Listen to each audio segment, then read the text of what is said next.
ma'am, bili na po kayo ng suman. Masarap Sabi. po to. Kat! Oh, kasama mo pala si Yvette. Ay, bumili na kayo ng suman. Alam niyo, masarap to. Pinagkakaguluhan to ng mga tao dito sa bayan natin. Sige na, para suporta na rin. Para naman makauwi na rin ako, gabi na eh. Suman? Anong gagawin namin dyan eh? Hindi naman kami kumakain yan. Ano? Hindi kayo kumakain? Hindi. Siguro, Mukha ba kaming kumakain yan? masarap naman to. At saka hindi kayo magsisisi kung bibili kayo. Hindi kami kumakain yan. Huwag mo ilapit sa akin yan. Nandidiri ako. Pwede ba? Kat, ang sama naman ang ugali mo. Pagkain to, benta ko to. Alam namin, pero bakit mo kami pinipilit? Yan, papakainin mo sa amin? Ano ka ba? Eh di kung ayaw nyo, huwag nyo naman itapon tong benta ko. Hihinayang ka ba? O sige, kainin mo, kainin mo. Pati balat kainin mo. Kat naman, ang bastos mo naman. Ikaw nga to, mas may pinag-aralan kaysa sa akin, di ba? Nakapagtapos ka ng kolehiyo, tapos ganyan yung ugali mo. Naiirita kasi ako sa mukha mo, sa paninda mo. Lahat sa'yo naiinis ako, naiirita ako. Alam mo, ang bobo mo din eh, no? Ang bopols mo. Ano? Hindi dumaan ng grade 2? Diretso grade 6, kaya ganyan ka kabobo? Oo nga. Tsaka alam mo, tama lang sa'yo na mahirap ka na magbenta ka ng suman. Kasi, tingnan mo yung itsura mo. Tingnan mo yung tsinelas mo, tingnan mo yung... Basta yung itsura mo. Tingnan mo yung buhok mo. Nagsusuklay ka ba? Lumapit ka nga, lumapit ka. Aray, ha? Nagsusuklay ka ba? Aray naman! Aray, kulang pa. Ayan! Ano ba? Sobra naman yung ginagawa mo sa akin. Hoy, hindi ba sobra yun? Kung tutusin nga, kulang pa yun eh. Kapal mo mukha para alokin kami ng suman? Ha? Ano bang kinakagalit mo sa akin? Hindi naman kita inaano ah. Naglalako lang ako. Kinakagalit ko. Ayoko nakakakita ng mga katulad nyo, ng mga mahihirap, ng mga dugyot, ng mga katulad mo! Pasensya na, naging mahirap ako. Hindi ko rin naman ginusto. Kaya nga nagsusumikap ako eh. Dito lang ako sa suman umaasa. Hoy, anong umaasa? Alam mo kayo talagang mga mahirap na ambisyosa kayo eh, no? Mga nangangarap kayo, mga ilusyonada. Anong yayaman? Anong asenso? Hoy, mangarap ka. Kahit sa panaginip, hindi ka yayaman. Kaya tigilan mo kung wag mo ko sagot-sagutin yung mga ganyan mo, ha? Hoy, Ibet, ikaw naman, ako na lang lagi? Paano papagod yung bibig ko? Ay, ito inutusan na ako. Aray! Aray! Ano ba? Inutusan na ako, sorry. Eh, ba't ka naman sumusunod? Ano pa kailan mo ba? Friendship kami. Eh, alam mo namang masama yung inuutos niya sa'yo, di ba? Ano ba? Tanga nga, di siya katulad mo eh. Ay, grabe ka, Kat. May ganun pala. At hindi ba? Para sila makita nga. O sige na, Tuto ka ituloy mo nga. na yan. Di ba umalis ka sa harapan ko? Nandidiri umalis ako. ka Alis! Ano, itutulak ka pa na. kita? Alis! Sige na, masasaktan ka pa dito eh. Alam mo, nakakastress sa makakita ng mga ganyang klaseng tao. Oh, ano, okay ka na dito? Sige na, Kat. Alis na ako. Nahatid na rin naman kita eh. Sige na, diyan ka na. Hoy, Ning.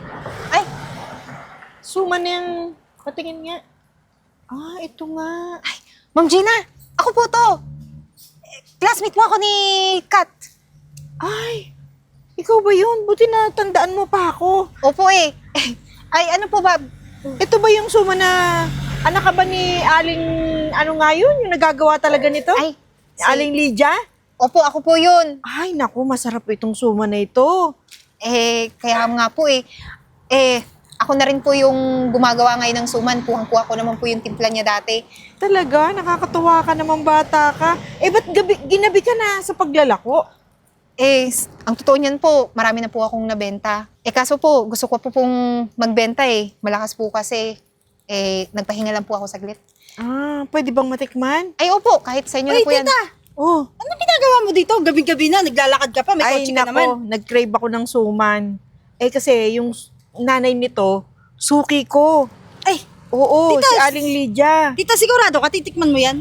Oo, masarap ang suman ni Aling Lydia. Masarap yun maggawa ng suman. Ay, tita, sure ka? Oo. Tita, wag na muna, baka magayuma ka niyan, baka may mga nilagayan si Eden dyan eh. Luka-luka ka. Yung nanay niyan, talagang nagagawa sila ng suman. Tita, galing yan sa... Ang sarap, be. Etong ganito, kuha mo nga yung timpla ng nanay mo. Di ba sabi ko po sa inyo? Ang sarap, tikman mo. Try mo. Ito oh, pag ito may lason ah. Oh, di ba? Nagbe-blend yung tamis niya, tsaka yung alat niya, di ba? Masarap. Ako na yan. Akin to, bumili ka ng iyo. Di ba? Masarap, no? Sarap, tita. Masarap. Pero, wait lang, tita, ha? Yan si Eden, dumaan yan sa tapat ng bahay niyo. Nainkwentro nga yan ni Kat, eh. Alam mo ba? Pinagsasambunutan pa yan kanina, tita. Wala. Bakit? Kasi ma'am, hindi ko naman po alam na siya pala yung inalok ko. Nasa loob kasi ng kotse. Pagbaba, si Kat po pala. Akala ko naman matutulungan niya akong mabentahan ng suman. Kaso hindi po salungat po yung expectation ko. Wala na talagang pinagbago yung kaibigan mo. Yang anak kong yan ang talagang sakit ng ulo ko. Totoo.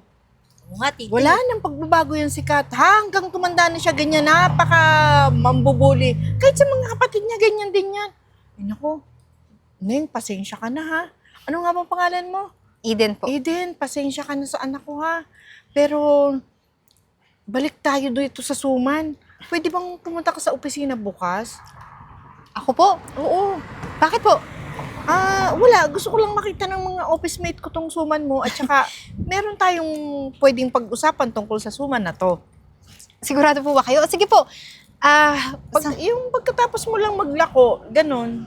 Sige po, alam po naman po saan banda yung opisina niyo. Pupunta na lang po ako doon. O sige, pagbilhan mo ako ng 5. Ay, huwag niyo na pong bayaran. Aba, Sa'yo na lang po to. wag!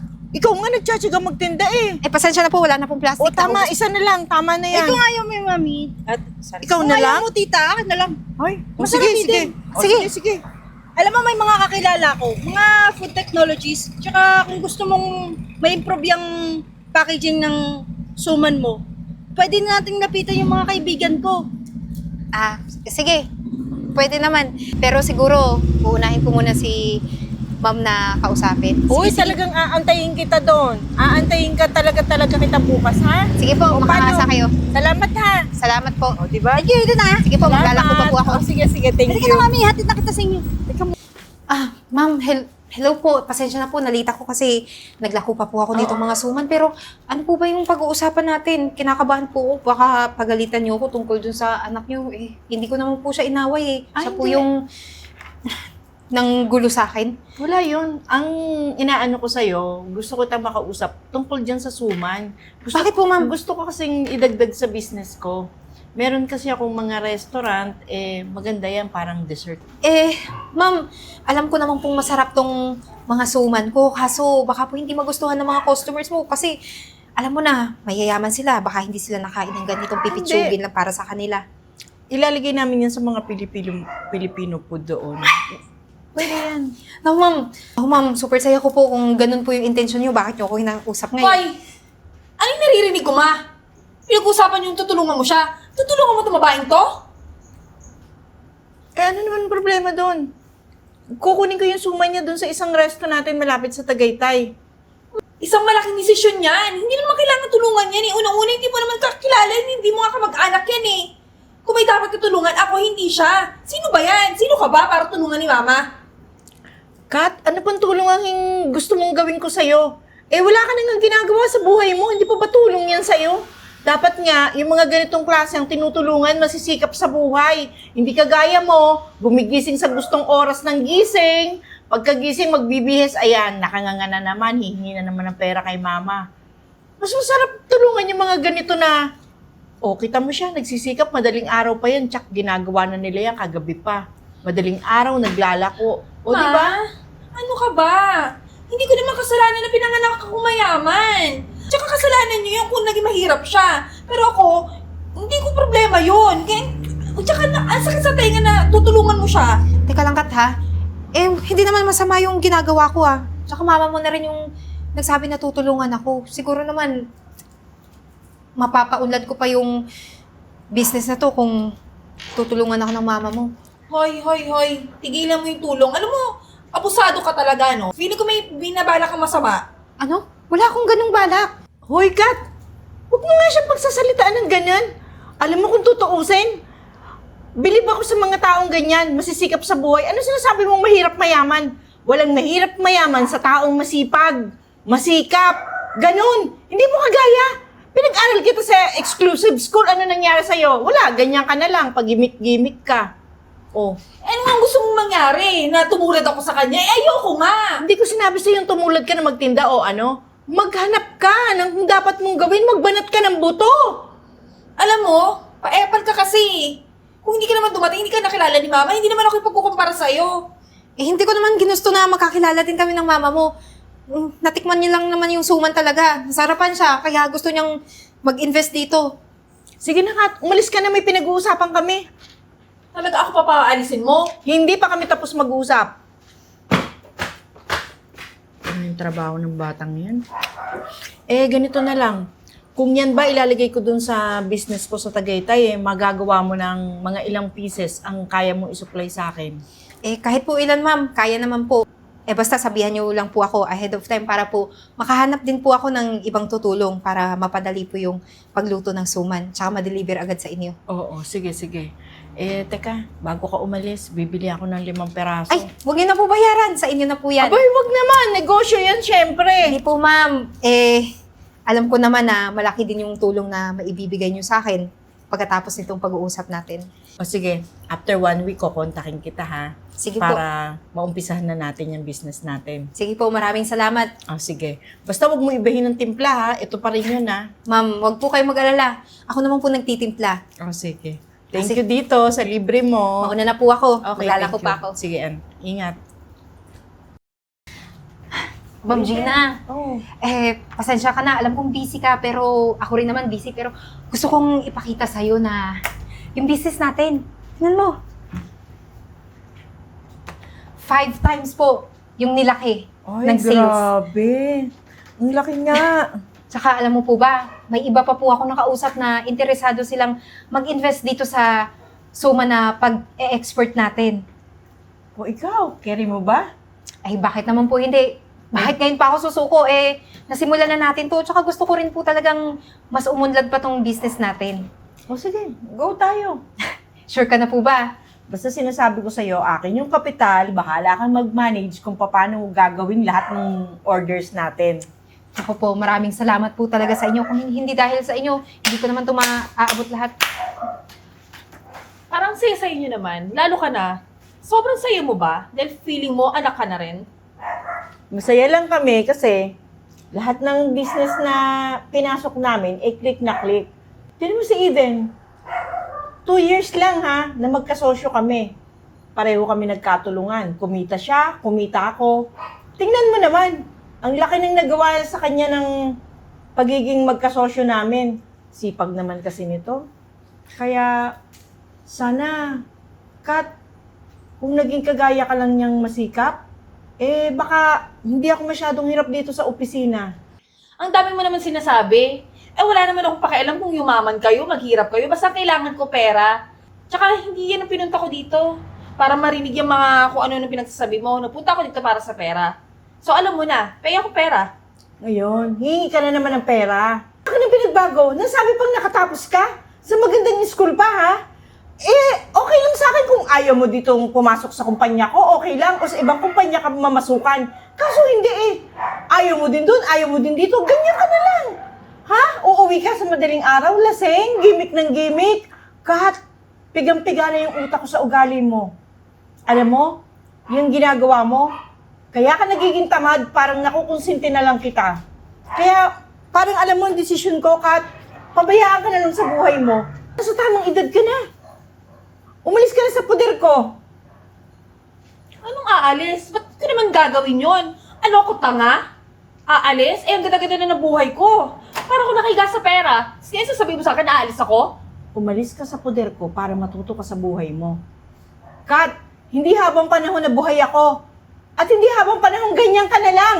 Yun na nga sinusulit ko na. Habang nabubuhay ka, gusto ko na sulit lahat ng pera mo. Ano, kailan pa pag wala ka na? Ay, ano na lang di mangyayari sa akin? Magmula sa araw na to, Kat, huwag kang uuwi ng bahay, ha? Tatawagan ko pati yung security guard at pati mga maid, hindi ka makakapasok ng bahay. Umalis ka na kaya, Kat. Siguro naman sa dami na binigay ko sa yung pera, may naipon ka kahit papano, may pag-uumpisahan ka sa buhay mo. Aba, wag mo akong hinahanapan ng pera mo. Kasi unang-una, yung mga binibigay mo, kulang pa. Tsaka hello, ang bilis na ubusin ng pera. Halos isang gabi ko nga lang yung mga binibigay mo at hanapan mo ako ng pera mo? Diyos ko, di ibig sabihin hindi ka nakapagtabi ng konting pera mo talaga. Talagang inubos mong lahat, nilustay mong lahat. Alam mo, ang kulit mo, wala nga akong tinatabi kasi alam ko naman mayaman tayo. Bakit na pinipilit mo na may tinabi ako? Wala nga. Wala ka nang mahihita sa akin, Kat. Gaya ng sinabi ko, huwag kang uuwi na ng bahay, ha? Siguro yan na lang ang tamang gawin ko para magtanda ka. Yun tiisin kita. Ma'am, baka pwede po, baka gusto ni Kat na sumali na lang dito sa negosyo nating, itong pinapatakbo nating negosyo. Hoy, manahimik ka. Huwag mo kay gaya sa'yo na suman girl. Hindi ako magiging suman girl katulad mo. Kat, opportunity mo na to. Para naman hindi ka mapalayas ng nanay mo, di ba? Binibigyan na kita ng idea para magbago ka, para makapagsimula. Pwede ba? Huwag mo na ako i-recruit. Kung gusto mo, ikaw na lang. Ikaw lang. Huwag mo na ako idamay. So, mukha ba ako magbebenta ng suman? Hindi nga ako kumakain ng suman eh. Tapos pag-aalokin mo ako, magbebentahin mo ako. Kaya nga, Kat, yung sa taas na lipad mong yan, wala ka naman alam gawin sa buhay mo. Kaya nga maigi nga lumayas ka na sa poder ko at baka matutuhan mo yung maliliit na bagay para ika-asenso ng buhay mo. Sige na, umalis ka na!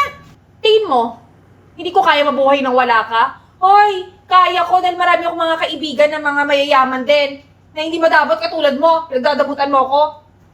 Kaya ko at papatunayan ko sa'yo. Ako, ma'am, mukhang ayaw talaga ng anak mo magbago. Wala talagang pagbabago yan. Pasensya ka na. Pati ikaw na alaman mo tuloy yung daldala namin mag-ina. Sige na. Sige po, ma'am. Yun lang naman yung gusto kong iparating sa inyo, yung magandang balita. Pero mamaya po, after meeting, sana may bakante kayong oras para ma-celebrate natin tong paglago pa ng business natin. Oo, sige. Mauna na po ako. Okay, thank you. Asa na ba yung baboy na yan? Tagal-tagal? Pa ako nag-aantay dito?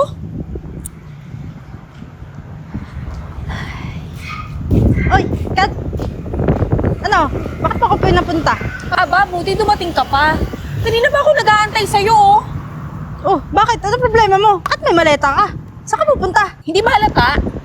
Naalis ako. Tsaka, alam mo naman kung anong trabaho mo, di ba? Ikaw taga-bitbit mga gamit ko. Bitbitin mo yan. Ganon? Ikaw talaga, ugali mo, no?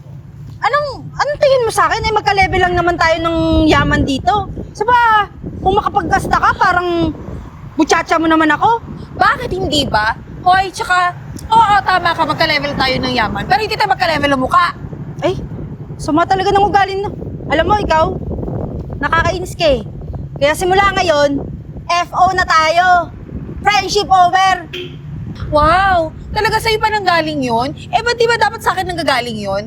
Tsaka anong tingin mo, kawalan ka? Anong kawalan? Kawalan mo. Isa pa, may good news ako sa'yo. Kasi yung mga iba pa nating mga kaibigan na mayayaman, sinabihan ko na sila na huwag nang makapagkaibigan sa'yo dahil ang sama ng ugali mo. Hoy, bawi mo yung sinabi mo. Masama ang ugali mo. Hindi masama ang ugali ko. Masama ang ugali mo at manggagamit ka. At nagpapaggamit ka naman. O, di ba? Ang sama ng ugali mo, alam mo. Ewan ko sa'yo. Diyan ka na nga. Bahala ka. Nakakatawa ka. Dalhin mo yung maleta mo. Yun na nga eh. Kaya ako nga dali yung maleta ko, pinalayas ako ni mama. Oh, problema ka pa yon? Oo. Sa sama ng ugali mo. Palibhasa. Ako palaging nagre-respect sa mga kaaway mo. Ginagawa mo pa akong punching bag. Diyan ka na nga. Aba, dapat lang sa laki ng katawan mo. Ay, bahala ka dyan. Ibet! Bitbitin mo to! Dali mo to! Ibet! Ate, bili kayo suman? Ako, totoo pala yung sabi ng mga tao dito na nakikita ka ng naglalako ng, ano ba yan, suman? So ano ngayon, masaya ka? Nakikita mo akong ganito. Bebenta ko ng suman. Kat, masaya ako. Hindi dahil nararanasan mo yung niraranas ko dati. Masaya ako kasi sa tingin ko, pinagsisikapan mo para umasenso na ulit sa buhay na tumatayo ka na mag-isa para sa sarili mo. Alam mo, huwag mo akong pinaplastic. Alam ko naman talaga na natutuwa ka eh. Tsaka, anong sisikap? Wala lang talaga akong choice. Kailangan kong magbenta, kailangan kong humango ng suman. Kat naman, alam kong malaking bagay yan. Kapag pinagpursigi mo pa yan, darating yung panahon, giging katulad mo ko. Tingnan mo ito, may bago na akong bahay na pinapagawa. Ikaw, Kaya ngayon, niyayabangan mo ko. Kasi ikaw, umangat ka na. Sa ko, ganito nangyari sa akin. Bebenta na lang ng suman. Hindi mo talaga magets. Sinasabi ko to para maging inspirasyon sa'yo. Tsaka, sana naman, yung sinabi ng nanay mo, natandaan mo na kapag nakita kang nagbago, mapapatawad ka niya. Kaya, konting tiis pa. Baka isang araw, maawa din yung mama mo, tanggapin ka ulit. Tingin mo ba, mapapatawad pa niya ako? Bakit naman hindi? Inanay mo yun. Ay, Eden, ikaw pala yan. Kumusta ka? Okay lang ako. Ito, umasenso na sa buhay. Ikaw, Ito, okay lang. Sikat. Ano nangyari sa'yo, Kat? Bakit naglalako ka na? Hindi ba halata naglalako ako? Okay lang naman yun ah. Isa pa, Eden. Buti na lang nakita kita kasi gusto ko sana mag-sorry eh. sorry saan? Alam mo na, yung mga nasabi ko sa'yo dati, di naman kasi dahil sa babaeng to. Nilait-lait pa kita. At magkaibigan kasi kami. Tsaka, yung gusto niya, lagi ko siyang sinasabayan sa trip niya. Kahit naman alam kong masama, pero nagkaibigan nga kami. Yun. Sorry talaga ah. Okay lang yun. Alam ko naman hindi ka ganun eh. Siyempre magka-classmate tayo dati, di ba? Alam ko yung ugali nyo. At Kat, sana magbago ka na. Kalimutan na natin yung nangyari doon. Basta gusto ko, balang araw, makita kita na umasenso ka din dahil sa sikap mo na hindi ka na umasa talaga sa nanay mo. Sige. Mauna na ako. Gusto ko na magpahinga. Sige, Uuwi na Eden ako. ah. Sorry talaga ah. Oh, paano ba yan, Kat? Alis na rin ako. Nagmamadali rin ako eh.